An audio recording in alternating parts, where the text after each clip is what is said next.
the Tonsley Tickford, the Monopara Mustang, the Salisbury Supercar, the Modbury Missile, the Gawler GTS, the Whyalla Weapon, the Mount Gambier GTR, the Noarlunga NASCAR. Whatever you call the Mitsubishi Magna, I think my time with this one may have come to an end.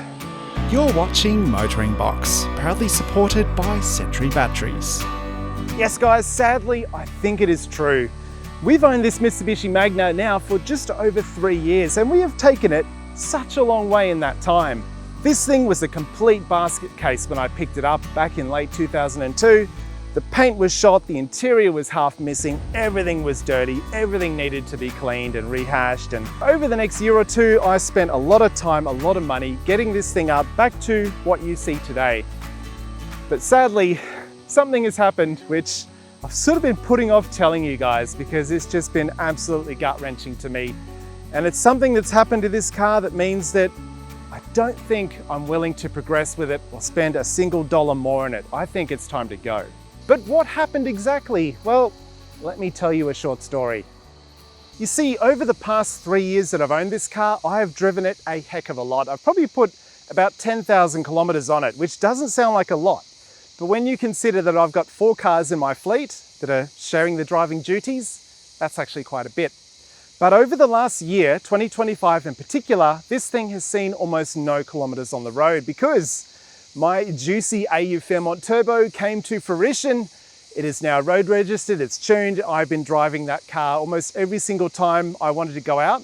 I've taken the AU Fairmont, which means this thing has been sitting under a car cover for most of 2025. You see, I had this thing under a hail cover, and that's a hint, in my front yard. And I think it was mid to late October, we had the biggest hailstorm come through my suburb that I've seen in the 10 years that I've been there. And even though the hail cover, it was a pretty thick, they're almost like a 1 centimeter thick cover, neoprene, rubber combination of some sort. Even though it had a hail cover that was that thick, the hailstones which was bouncing off this car were huge. They were probably almost tennis ball size. And unfortunately, it means that whilst the spoiler and the boot somehow escaped it, the roof and the bonnet in particular have copped it. I cannot count how many hailstone dents are on this, and they're not very big dents, but there's probably at least 30 on the roof, and there's probably another 10 or 15 on the bonnet. There are the odd one down this driver's side here as well, but yeah. At the time, I was absolutely devastated. I just threw a cover back over it. I didn't want to look at it anymore.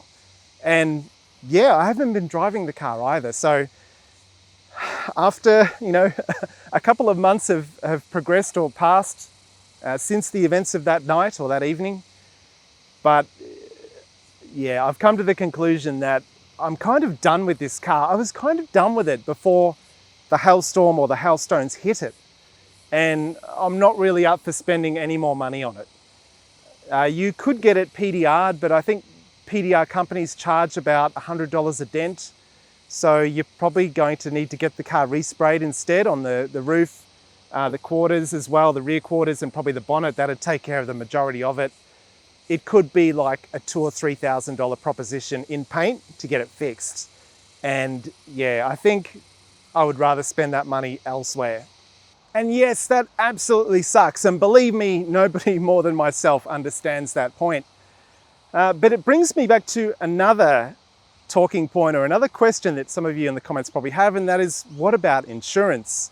Well, the sad fact of the matter is, because this car wasn't being driven and I had it under a hail cover, I actually canceled the insurance back in early 2025. So this car was uninsured when it got pelted by hail back in October. But another thing about that, right? On my insurance policy that I held on this car, I said that it was in a garage. And on the day of the hailstorm, it was not in a garage. It was out in the open under a hail cover. So it does raise an interesting question. If it did have insurance and you're telling the insurance company that it's garaged, and at the time of the incident it wasn't, would I actually have been covered at all? Sadly, we'll never be able to understand or work out and see what would have happened in a situation like that. But yeah, sadly, this car was uninsured. I guess it is a learning exercise if you have a car that you care about that has some monetary value. Insurance companies like Shannon's do have a laid up car insurance cover that I possibly could have had, but yeah, sadly, we're never going to know.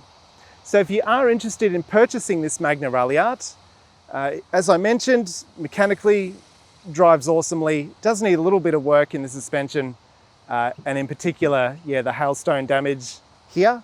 Do hit me up at Sean@motoringbox.com, or in the comments, or on Instagram, or on Facebook Messenger, wherever you want to go. Hit me up. As a point of reference, I paid $5,000 for it back when it looked like a basket case. This is a limited run car, so it's not going to be going or sold for any less than $5,000. I do want a little bit more on top just for the money that I've spent, the bits that it has inside it. Yeah, it is a good solid car, and just with a couple of $1,000s worth of panel work, it'll be back up there with the best of them. So if you're interested, hit me up. Otherwise, thank you for watching. We are back in 2026, probably with not much Magna content, but I do have some things planned ahead. So thank you very much for watching. Have a good one, guys. Have a better one than me anyway. And yeah, it has been great owning the Magna. It's been awesome to have been exposed to a car that I ordinarily wouldn't have chosen. I do like my rear-wheel drive Falcons in particular, Commodores as well. Front-wheel drive has been something different, but yeah, it has been a great experience, and wholeheartedly can recommend Mitsubishi Magnas. They are fantastic cars. Thanks guys, have a good one. I'll see you when I see ya.